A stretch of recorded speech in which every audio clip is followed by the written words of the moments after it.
to our webinar today. It is entitled Sales, Marketing, and Customer Success Walk into an ABX Bar. And I'm probably going to let Sangram tell a joke that he just made up related to this.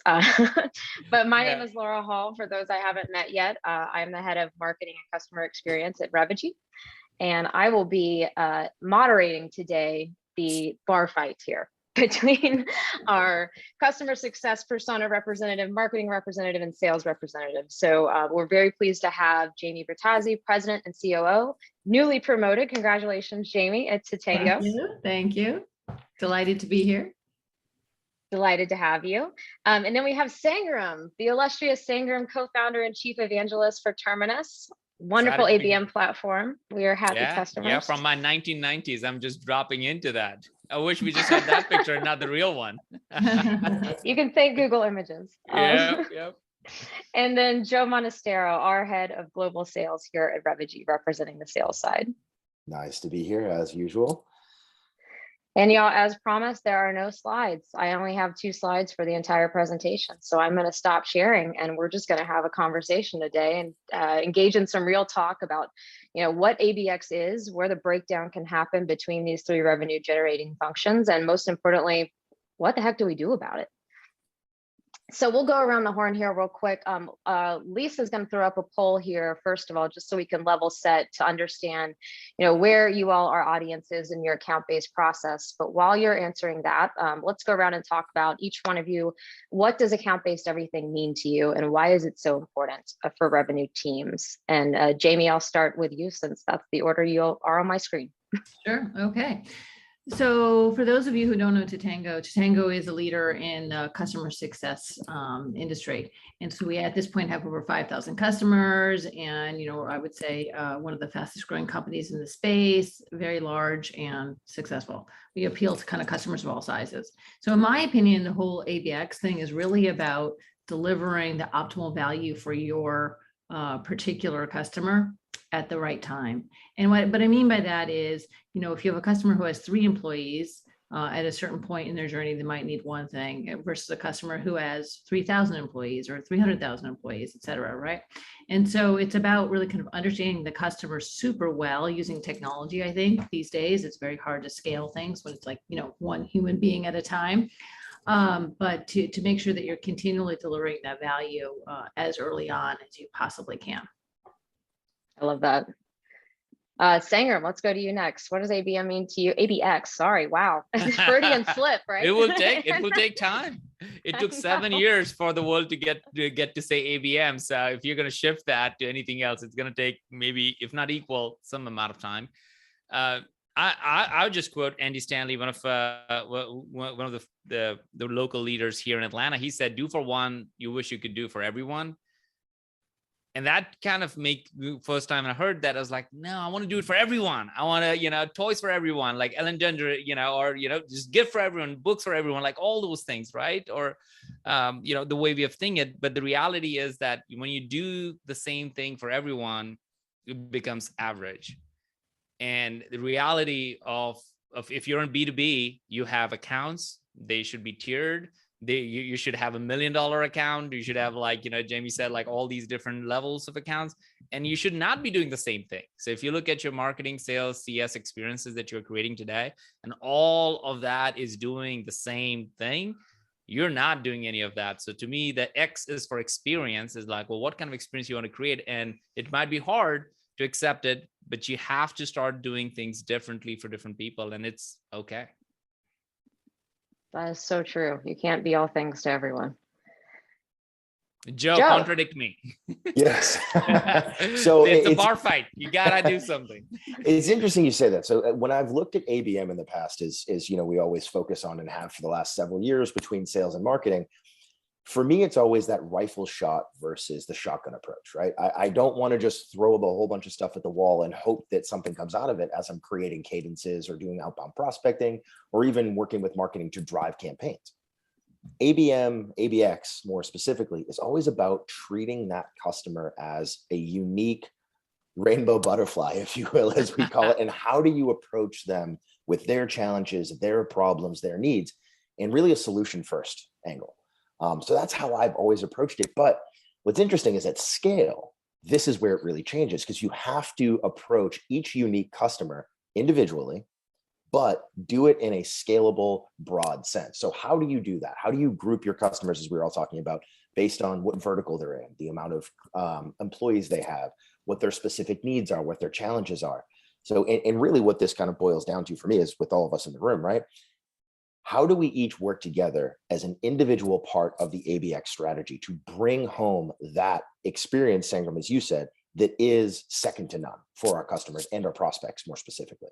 So that's, and I focus on the prospect side, right? On the marketing side and on the customer success side, it's a little bit shifted, but for me, it's like, all right, how do I show every prospect what they need to see when they need to see it, so they come and talk to us? Yeah, and I think that the interesting thing is that, we had a conference last week, and we had a guy named Jeffrey Moore speak at the conference. And it was for customer success executives and leaders and so forth. So I would say like 150 of the top leaders in the space. Anyway, Jeffrey Moore, if you guys haven't heard of him, he is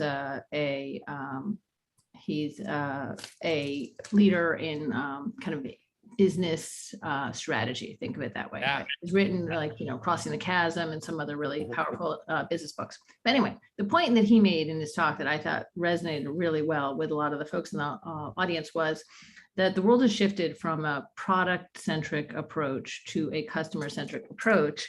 And this is something that may seem kind of super obvious to many of us kind of here, but that means even your company internally and the way that you're doing everything needs to also shift to that. And he had like a lot of data to support it and all those kinds of things. And that means also that the way that we think about interacting with these customers, right? Whether they're pre-sales, post-sales, all that, a lot of times we had this, all of us have had like this kind of bright line, right? So Joseph, you're like on the pre-sale side, and Sangram, maybe you're on both, and maybe I'm on the post-sale side, right? But that bright line is pretty gone. And the companies who do it the best and who actually are the ones who really excel at this understand that, and that they're really delivering that value to prospects and customers, and call them what you want, very, very early in their engagement. They're not waiting till the customer signs on the dotted line and then they're delivering the value later.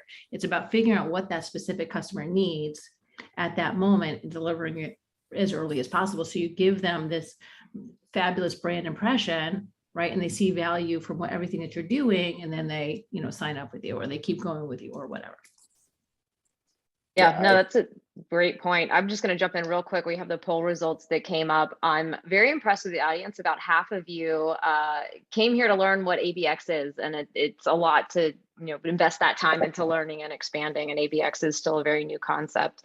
And then about a quarter are practicing account-based everything, and then the remaining in account-based sales versus account-based marketing, or even. So a nice diverse audience here today, but it's fantastic that y'all are all here to learn, and we have certainly the best of the best here on the call. And please drop some questions in the chat as we're going through here, and I'll politely interrupt these guys in conversation. But the next question we were going to discuss is how ABX impacts the buying or customer experience. And, Jamie, I think you started to speak to that really well too, even in your first thought about driving optimal value for customers. Sangram, would you want to jump in here and talk a little bit about?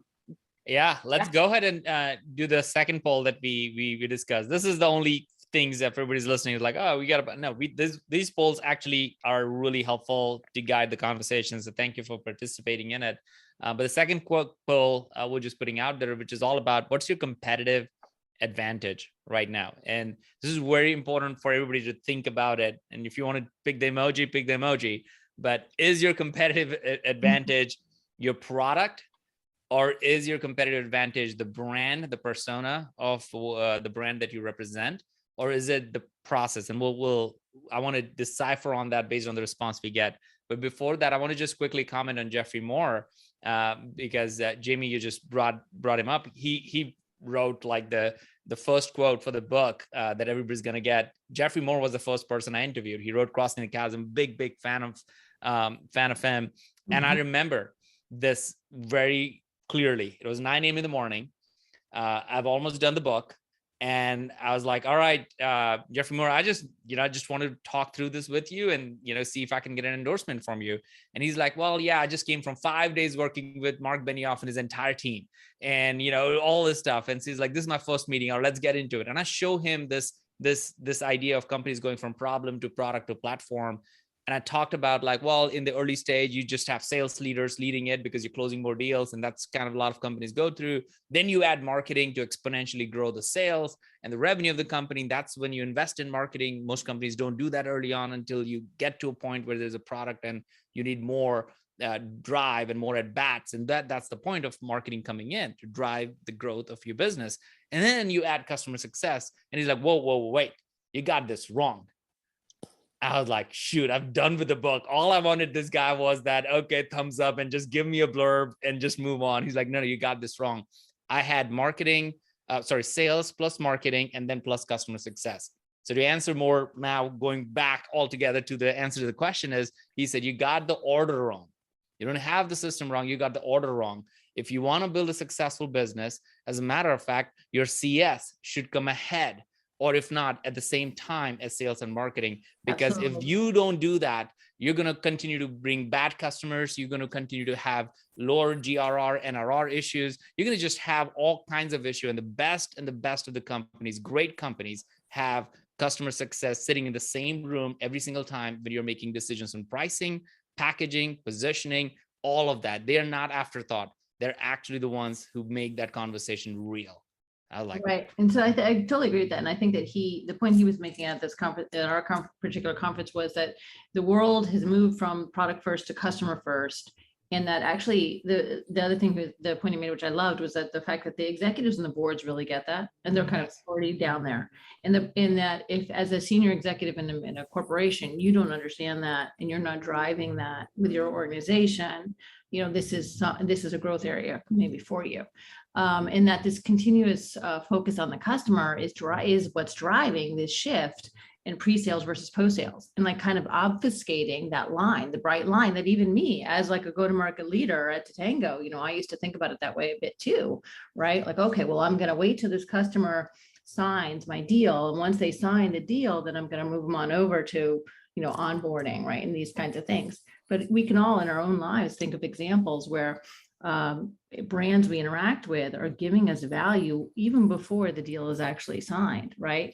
And so it's about making sure that the customer or the prospect is getting that value and I think it fits very well with ABX, so that they are seeing the value, understanding the value you're giving them, they feeling that value, and then they're continuing on with you, versus like no value, bright line, and then lots of value, right? I think it's a shift in the way that the world is thinking. And so that's why one of the things that we think about a lot about is about the customer journey, right? Which we're all here to talk about. And then also the fact that we see the customer journey really as a product. And I think that's a good way for us to think about it as a group. And how do, so to your point, you guys have been asking, which is like, how does sales and marketing, customer success, how do these groups all work together on the journey and delivering value for customers?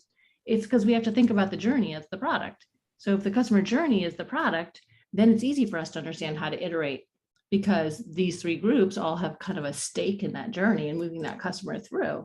And we understand that we're going to continually change and improve and so forth. So I think it's kind of a super fun time to be working on these things. Yeah. And what's really interesting now too, with the changing demographic of stakeholders and the growing stakeholder group or buying group that you're focusing on, ABX really is a necessity. The focus from the revenue generating team, as I'll call it, which is sales, marketing, customer success in my mind, versus the revenue supporting team, which is going to be services, product, and development. We need to be looking at how the buying motion has changed now, even not even just the last couple of years, but as we've transitioned out of the late 20 teens into early 2020s. You're seeing a significant amount of Gen Xers move out of that space of being stakeholders, and increasing amount of millennials, and whether we call them geriatric millennials, which I fall into that group in large as well. Hate that term. Right? Or just the true core millennials. Everything they want is value-based. It isn't I'll come speak to you and then you give me something. Yeah. It's, you better be giving me value ahead of me even having a conversation with you. That's right. Then mix in the 80% of research and sales happening ahead of even reaching out to the vendors. For sure. You need to be constantly producing either valuable thought leadership content, showcasing ROIs immediately out of the gate, offering free trials, or that freemium version of your product. or you're going to miss the boat. And with that, the ABX piece, right, bringing that focus to the customer and creating a both customer and user centric view of whatever the value is that you're giving. You no longer can come with one value message or, a one kind of value statement. It needs to be specified for the specific group you're talking to within the specific industry, the specific size of organization. So on my end, it's easy, right? Because I just do what sales or marketing tells me. Oh, here's your content that you're sharing with this group. So Laura, is that true, right? Laura? Wait, Is that wait. actually true? This is the We're bar gonna talk fight, after this. replay. No, we work on what the messaging will be, but realistically, okay, this customer falls into our ICP here. So here's the value messaging, the ROI, and the consistency that you're going to create. So you can take that cross-functional buying group and bring them all together. So for the buying journey, I think it creates complexity on the selling side to generate a very unique and valuable buying journey or customer journey for each of those groups. But on the customer side, they love it because they already have the expectations that, oh, everything should be like my cell phone. I should click an app and get exactly what I need, when I need it, and how I want to digest it as information. And then, oh, I'll come back to you when I need you. So that's the biggest thing, is learning when to kind of push the gas in terms of outbound from the sales side, or let off of that and allow marketing to push value-based content that's mostly a give. And how do we generate that smoothness and then involve customer success so that they're aware of what's existing up front? So it's not misaligned expectations, or you're, like you said, Jamie, walking into a bad customer experience or buying churn, as I call it, with poor customers right out of the gate. Yeah, I totally agree with that. Yeah, I think that the way that people buy these days is so different, right? Because again, we just think about ourselves, even post-pandemic, and even pre-pandemic, everyone is independently researching, would be the way I would describe it, right? I'm sure you guys have read all the articles about these types of topics. And the thing is that even very senior executives, very senior enterprise buyers, they're still on the weekend doing their research, right? They're looking at things, they're Googling things, they're checking things out, they're becoming informed. And therefore you have in this kind of informed stage, you have the opportunity to give them a lot of value and impress them with your brand, right? And bring them in, and then allow them to be kind of getting something that's really helpful to them. And then ultimately they keep kind of going with you. It's like the breadcrumbs kind of, I guess. And I guess it was about 2 years ago now when I started to read more about some of these topics. One of the things that I remember watching a webinar from another guy, and the thing he was saying was, give them more than you think that you should, right? If it feels like you're giving them more than you should, then you're probably doing the right amount, because that's, you know what I mean? Because our inclination is like, well, just give them a little bit and hook them, right? That kind of a thing. Yeah. But I think it's kind of to tilt the other way. And then you can always play with it. You can always iterate, right? Again, keeping the customer journey as a product. I think that super helpful. No, absolutely agree. And kind of based on that, as we circle back to the competitive advantage piece with the poll. So it's come in. So it looks like roughly 60% said that their product is their competitive advantage. 20% said their personality or their brand. 10% said process, and 10% said that they weren't sure. So Sangram, I know you wanted to delve into a little bit of those. So I'll hand it off to you, sir, and jump in. Well, so this is where, you need, if you're not sitting, you might want to sit, because I'm just going to give it straight to you. Like, if you think your product is your competitive advantage, awesome, good for you, good for the team, because you don't want to work for a company that has a bad product. No amount of great marketing can solve a good product issue. You can sell it once, but you can never retain and engage them later on. So it's good to not, that you believe in the product, but that's not your competitive advantage. And I'll share in a second why. Everybody who thinks brand is a competitor, you're wrong too, because, for a period of time that may be true. But over a period of time, you're going to continue to have other people come in, competitors come in, maybe with people with more money, and they would get more bigger brand, and all that stuff is going to happen. The issue with using one of those as a response is simply this: products is about you. Brand is about you. But process, a go-to-market process, is about your customers. The best of the best companies in the world have great go-to-market process. It's unsexy to even think about it, but that's true, because go-to-market process is the process about customer acquisition. That's a go-to-market process. Customer retention, that's a go-to-market process. customer engagement. So everything that is about your customers, if you truly look at, oh, we are customer obsessed, then it's not about your product.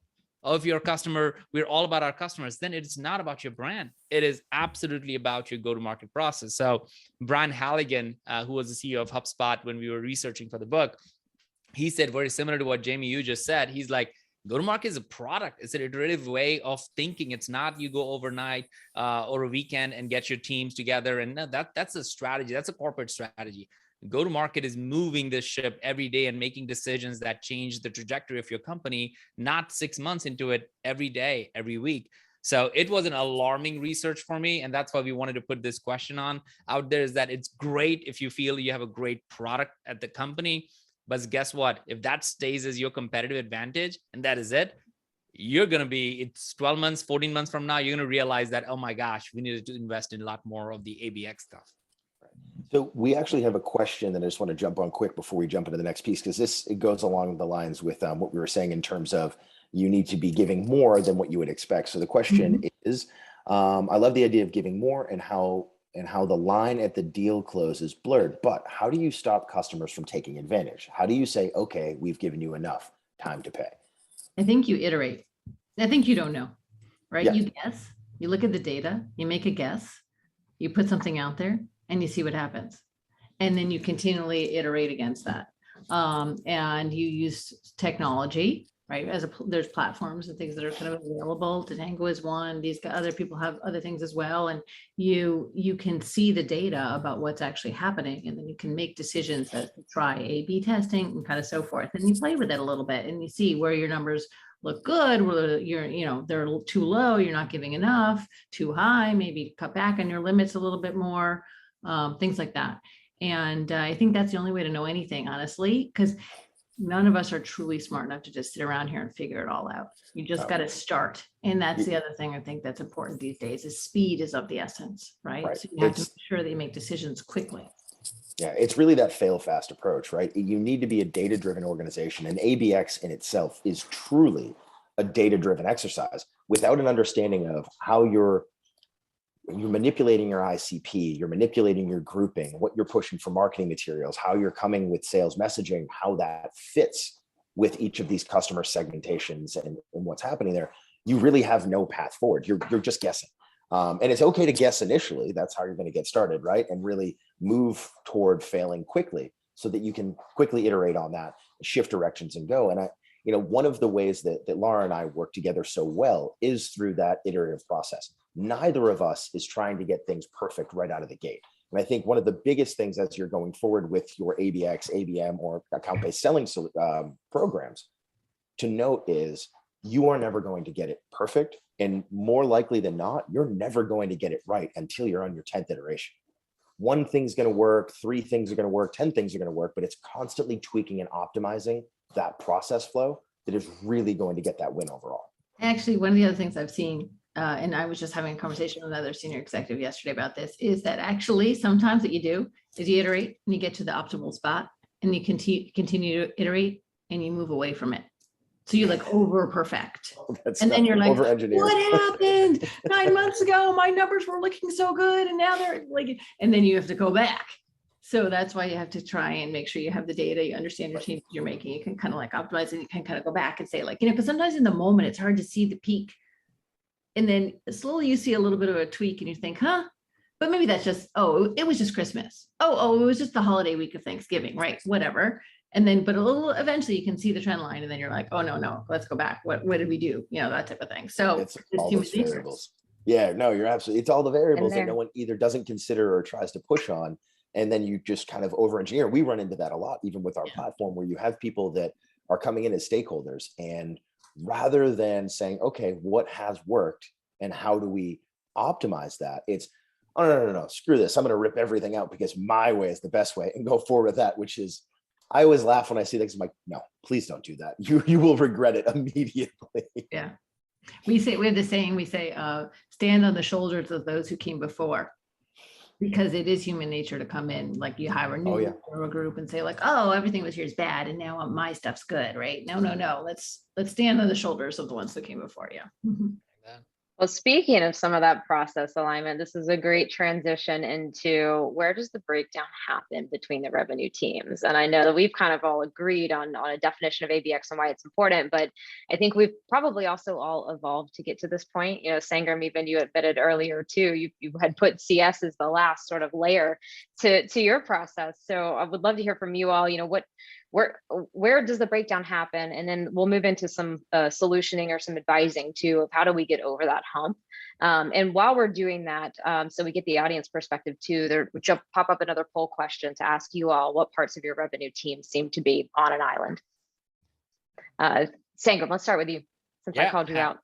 Yeah, let's do that. Well, I think it really, in the early days of building Terminus, I realized there was a few times where I was like, all right, guys, here's the new way we're going to do this. We're going to increase the value of every deal. So here are all the different things we could do. And we did all these sales, marketing, CS conversation. We put it in front of everybody. A week later, I look at the numbers. Nothing has changed. Like, what's wrong? Like, we talked through that. Everybody said yes. We went through it again and talked to everybody about it. Like, yeah, everybody's like, yeah, in spirit, yeah, makes sense. Let's do it. A week later, a month later, nothing changed. I'm like, what's wrong with it? Like, are we not communicating? Like, what's going on? And then I remember our CFO saying, nothing moves the trigger unless you put some incentives on it, and unless you change the metrics for people. So guess what? Next month, we essentially align everybody's metrics to this one number of increasing the contract value of the deals. Guess what? All of a sudden, there was a flood of change, and there are all these requests coming to the CFO saying, hey, how do I increase this? It was everything changed all of a sudden. I didn't need a policy for that. I didn't need to have a whole on meeting. We just needed to align on the metrics. So I remember, and Laura, you probably would appreciate this quote. This was from Sydney Sloan, your previous CMO at SalesLoft. And she said that being aligned is way more important than being right. And I was like, we were right all along on what needed to happen, but we were not aligned on the metrics. So I think the breakdown many times happens because the metrics are not aligned. They are just going in a different way. I've heard her say that multiple times. Yeah. Yep. Jamie, what about you? What's your perspective on the breakdown that happens between the teams? Well, I completely agree with Sangram on the alignment. I have quite a few funny stories about some of this where, there's some metric, and especially before my recent promotion to Tango, I was COO and ran the go-to-market organization. And in that time, I remember there being one metric in particular that I was super upset about. I was pulling my hair out. I was like, I care so deeply about this, but it was so clear to me no one else did. So I am the CEO of the company.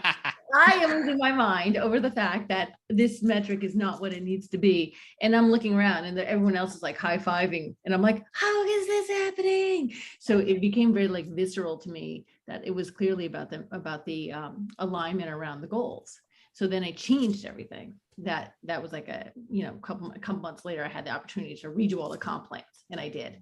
And so then all of a sudden, to your point exactly, Sangram, I got this alignment that I was kind of looking for around all of these, what I consider to be the most important metrics. So I think really thinking through the metrics that you're aiming people at and the various groups, the marketing team, the sales team, the customer success team, and how those metrics and the compensation associated with the metrics actually lines up, and make sure you have every single thing that you think is important covered. But you don't have to have 100 metrics either. Sometimes you could pick maybe your top 3 or your top 4, whatever it's going to be. So that was really critical.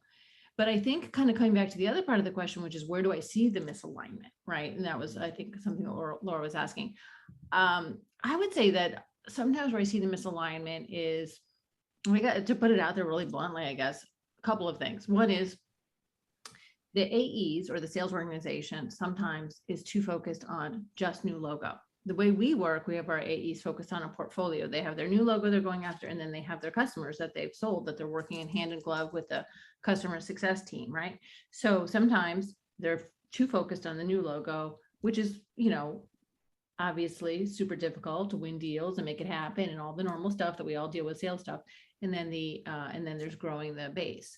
So that's, I think, one area where, sometimes you feel that I think the customer success folks feel like they're like, hey, come on back over here to me, come back on over. We're going to talk about this large account, an account plan or something. Another place I sometimes see the misalignment happening is that the marketing organization feels that they're hitting their metrics because they're hitting their top of funnel metrics, or they're hitting their mid funnel conversion metrics, but they're not hitting the bottom line metric, which is actually the deals. And ultimately, these other metrics are interesting, but fundamentally what you're trying to do is grow your business, right? So those are places where I sometimes see them, I would say, the misalignment. I don't know if you guys see it that way too.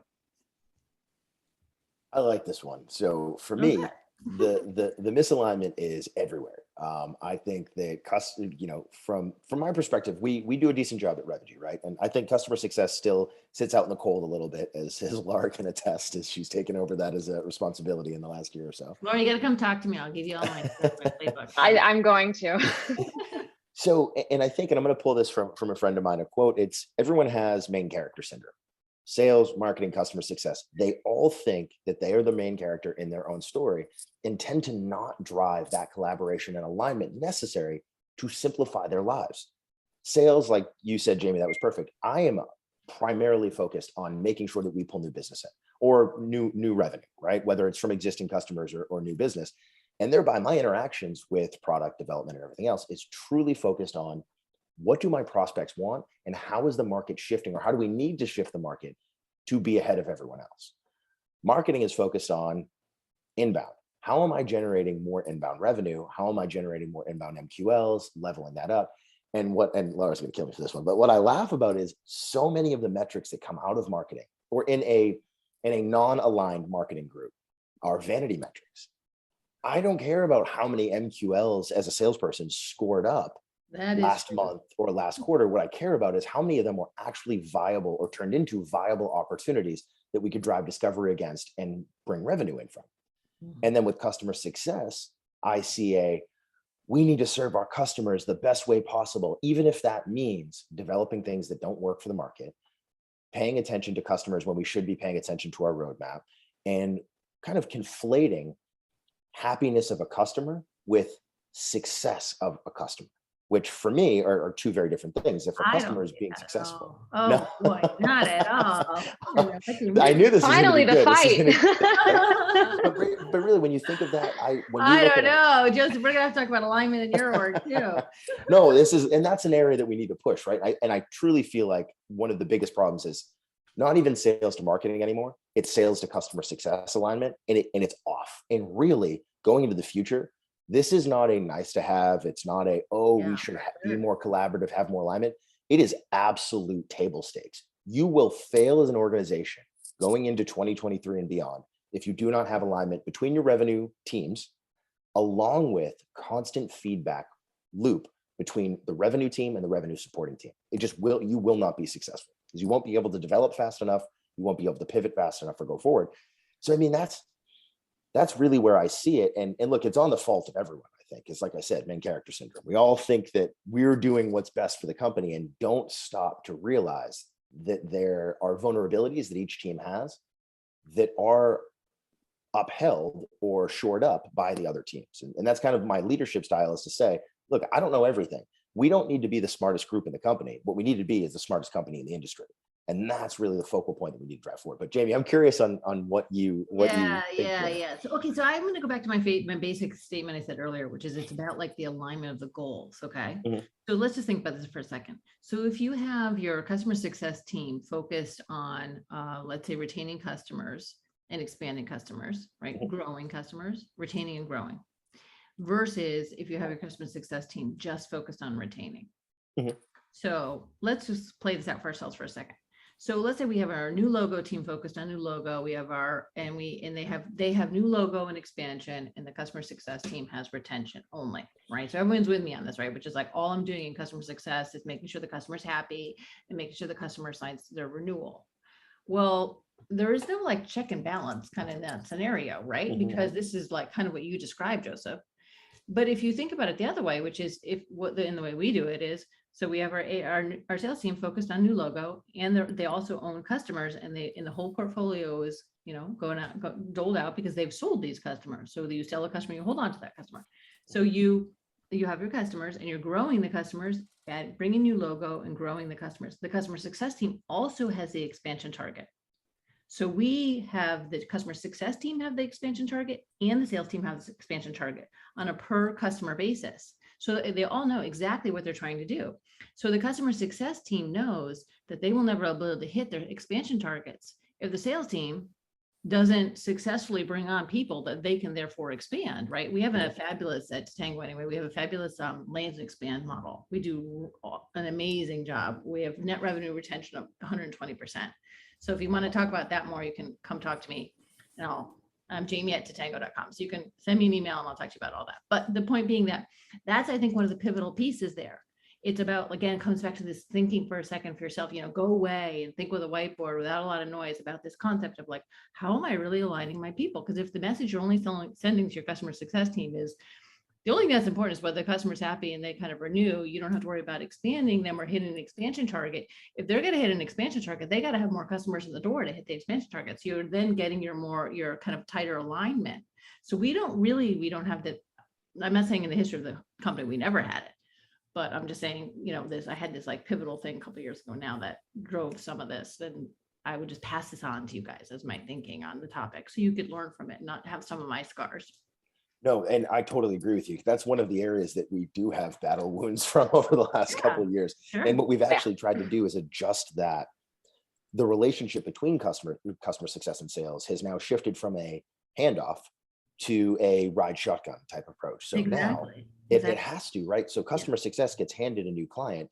And what happens is sales now owns that customer with them. Yes. Or either the first year, first contract term, whatever it may be. And they're responsible for jointly for that cross and upsell. Because without that, and what I always like to say is in Revigy of how we try to represent customer success metrics and share them with the sales team is, if you don't understand as a salesperson, the level of happiness, the NPS score, whatever the sentiment of that client, there is no way in hell that you can cross and upsell them because you don't have a clue what they're happy with, what they're upset about, or even where they stand at that moment. And on the customer success side, if you don't have the ability to reach out to a salesperson to give that demo or share that value or play good cop, bad cop, whatever it may be, you end up being too many things to that client. And I think it ends up having a conflated understanding of what your role actually is. Because customer success should never be looked on, at least in my view, right?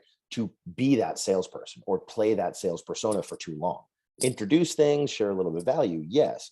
But if it goes beyond that, then it's okay, well, now I see you as slightly confrontational because you're trying to upsell me and charge me this more money, and I don't necessarily know if I need it, versus someone else is coming in and being that value producer or being that person they're looking at as showcasing a demo so they can go back and talk to their customer success person and share some inside detail.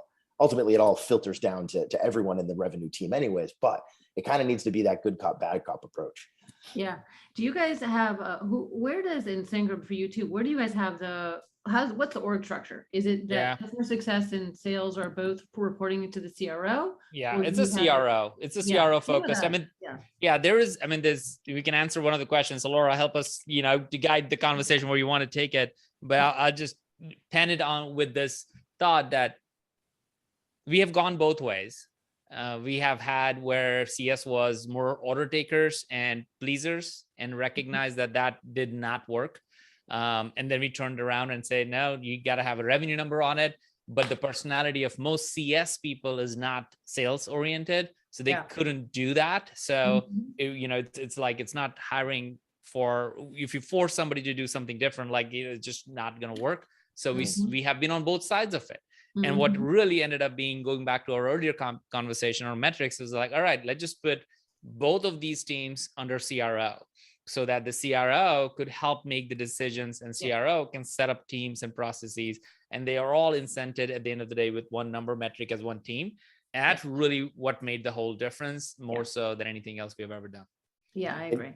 You know what? It's funny because although I'm not running customer success and Laura is, because of our tight alignment between sales and marketing, that actually works really well for us, Sangram, is as you were saying, if they were both under just me, because we have the same view of the world. What should be happening, how it should be happening. It's very simple when both people do. But like you said, if it's not that way and whoever's running customer success versus who's running sales have differing views, you're going to end up with that constant clash and, butting heads, which Yep. gets you nowhere, and eventually will lead to a higher churn number, less retention, and that issue. But so I want to, we have the poll out there, and we actually have a question. So I want to touch on the poll real quick and then jump into the question because it kind of ties to the same thing. So what revenue teams seem to be on an island? And no one said sales or marketing, which is interesting. About 57, so almost 60% of the team said customer success, and the rest said all of the above. So no one said that they were completely aligned, which is great because everyone's being honest. I can say that about all of us, right? So that's really interesting. I would actually say the same thing for us at Revigy, that customer success, not that they're on an island, but there's certainly a janky bridge to get from one side to the other. It's not a very smooth road between the groups. Yeah, you need a customer success platform. You need like a technology that helps everybody stay aligned and working together. And you have your workflows all kind of built out in there, whether it's, managing the customer journey, kind of pre-sales, post-sales, whatever, it kind of is. You need stuff like that. That's what helps people be on the same page. Because I bet you, Joseph, you and Laura are on the same page because you talk to each other all the time. You have shared goals. There's a lot of synergy between you when you're working. And if you don't have that for teams to align, it's very hard for them to even have the visual of what's happening. Okay, well, what is our customer journey? What is my role? What am I supposed to be doing right now? Like the salesperson, the customer success person, kind of working together. So I think that's where the majority of the market is on the customer success side of the house. At this point, we see people, deploying customer success technology really across the board. Yep. And that's a fairly new space too. Yeah, it's a fairly new space. Yeah. Go ahead. Well, back to that alignment, and speaking of technology too, I mean, for all of us, everybody said the key thing driving that alignment are the metrics, right? We have to be aligned on the metrics we're driving toward. And we had a question from someone in the audience. Josh asked, what key metrics have helped you show the success or value provided by developing an ABX program? Anybody want to take that? Well, I can just share real quick on this one. And we 2.5 years ago, we instituted RevOps, which was so new to me at that time. I didn't know really much about it, quite frankly. And Mallory Lee, when we hired her, she essentially started to run the metrics for the go-to-market executive dashboard for our team. That was probably the most brilliant thing as an organization we have ever done, is to actually have somebody not running a functional role of marketing, sales, or CS run the go-to-market dashboard. And I'm actually looking at it, right, because it's always there for me, and it has net retention, and then they're all related to that. Like Jamie, you talked about it before. You can't have a great company without having a great NRR. Like just won't work for you and won't really be valued well. Then your ARR business, but also all the way new business, but also product usage. And all those metrics too. So it's kind of the entire executive dashboard. I'm happy to send a link if somebody wants to DM me on LinkedIn or something. Well, that's kind of what Tatango does. So so that's like something, and I would argue whether you use any particular technology, the thing you want to have is something that gives you people that visibility, so they kind of get the North Star. Okay, I get it, what I'm doing, why I'm doing this, how it's fitting in with everything else that's happening, and also kind of what they're supposed to be doing. Because people, get distracted, right? To the point, I think it was someone was saying earlier that, I think Sangram, you were telling the story earlier where you talked to the team about making some changes, came back a week later, they didn't make them. Came back a month later, they didn't make them. Well, why didn't they make them? Because they had a million other things kind of going on in their mind. And they were, it was not that they weren't good people, right? It's just hard in the world that we live in. There's so many distractions, so much happening and all that. So I think it's these days, it's about just staying aligned and moving quickly and using technology across the board in lots of different ways in all of our businesses, that we can do more with the teams that we have. And it also is great, I think, to help people take the rote work away. So for example, just use the very basic example of like sending, a very basic email, to the customer base. Why would we do that? Why would we have people writing emails, right? I'm sure Laura would say like, no way, I want to have my stock emails all ready to go. And, I want to write the welcome email that goes, and this is exactly what I wanted to say. And I wanted to have, these components in there, and I wanted to be customized in this way. And like, for example, you would of course rather do that than have individuals writing emails, right? The same kind of thing. So you take away that what's a kind of a basic level of work, rote work. It's a higher quality because it's coming from Laura and her team. And at the same time, saving the other team time so that the customer success team or the sales team or the marketing team can do the things that only the human beings can do. and that the technology is doing all the other stuff. I mean, there's so many ways in all of our lives that we look at examples where that's come to pass, especially in the pandemic, because we couldn't do many of the things we used to do. We couldn't go to the grocery store. So, we all started ordering groceries. Not that people weren't ordering before, but I'm sure not anywhere near the droves that happened, right? Yeah. Oh. No, I agree. I actually put one of the first things I did when I took over customer success was get them into Sales Loft. So I had them in a sales engagement platform with common messages so that everybody was delivering the same kind of party line, and they could customize as needed, but at least everybody had the core message there. And that consistency is so important as you're growing accounts. Yeah. And then Laura, one of the other elements that you put into was not just the consistency of communication in that message, but also how it's communicated. We stopped all of the outside communication that we didn't have a purview into, whether it was, a customer being able to call into tech services because they had someone that they had worked with on implementation there that they really got along with, or call back into sales, or escalate directly to the CEO. There was an escalation path for any conversations. Now, could those outside communications exist on an ad hoc basis? Sure. But if you had a request, if you had an issue, you had a problem, here's the path that you go through so that it can be handled the right way by the right people. And I think that's one of the elements of aligning the teams as well. Sales can't get involved in a customer success based issue until it goes from the customer success manager to Laura. And then Laura says, hey, Joe, we need some help. Do you want to do this? Do you need one of the sales guys to do it? Who makes sense to jump on this call with us? Same thing with marketing. Why would I, as a sales guy, jump into a marketing issue and try to solve for it when I don't have that highest level of experience? That's a vulnerability for me. You know what I mean? And in the same way that customer success would be a vulnerability. There's all of these different strengths and weaknesses. And if you're not playing them out the right way and aligning them to metrics, that's not going to work. And for me, just to kind of answer that question off the cuff, I think that you have kind of conversion metrics from marketing to sales. You have retaining metrics from the customer success side, but there's alignment between sales and customer success on how they drive that forward.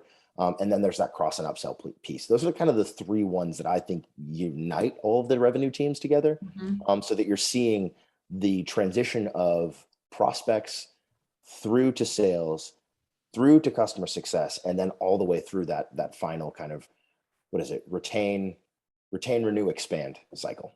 Yeah. Lardy, I mean, if I saw that and I was like trying to pull it up. There are really 5 metrics that we track from a go-to-market perspective. It's helpful. I can just share those 5 and we can keep going. Yeah, that'd be great. We had a specific question about what metrics people were tracking, and I wanted to call out. I want to make sure we give people actionable takeaways, and we do have 9 minutes left. So if y'all have questions, please drop them in the chat. But let's get into the actionable takeaways from the conversation. Sanger, that's a great one.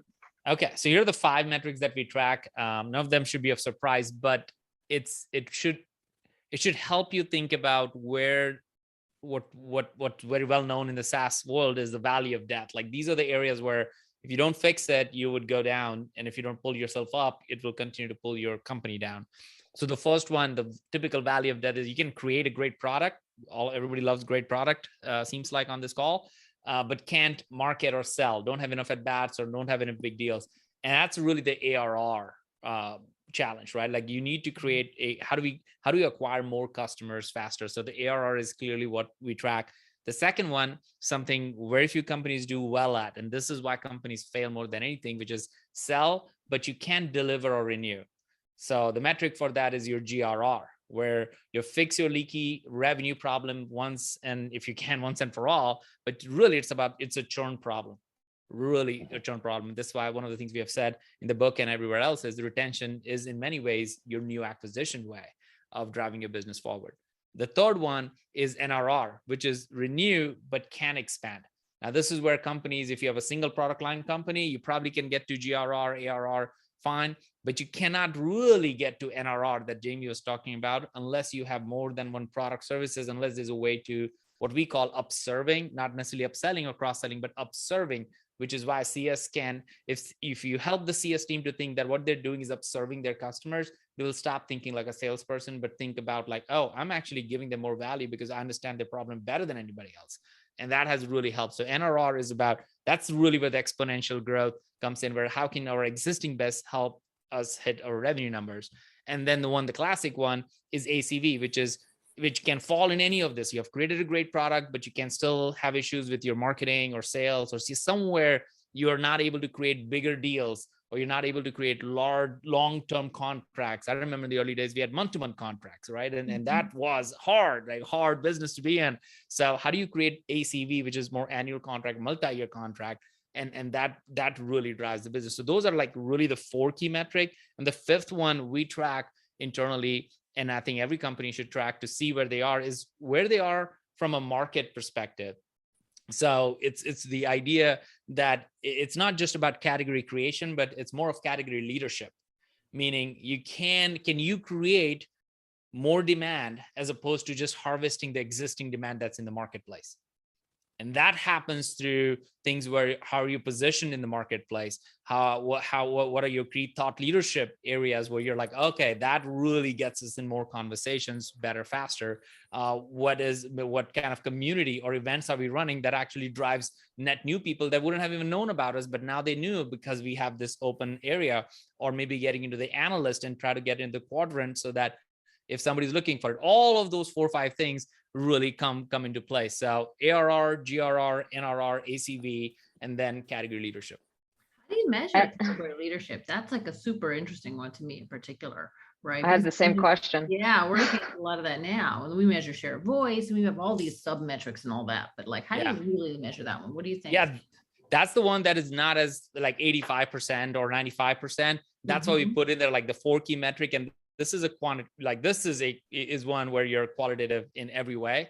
But we look at it saying, well, when you think about inbound right now, has our inbound gone up? And we will ask specifically, where did you hear? And a lot of times we'll hear from, oh, we heard you from the Flip My Funnel podcast, or we heard you from this. There's no way it's getting tracked in any system, no matter who has the attribution.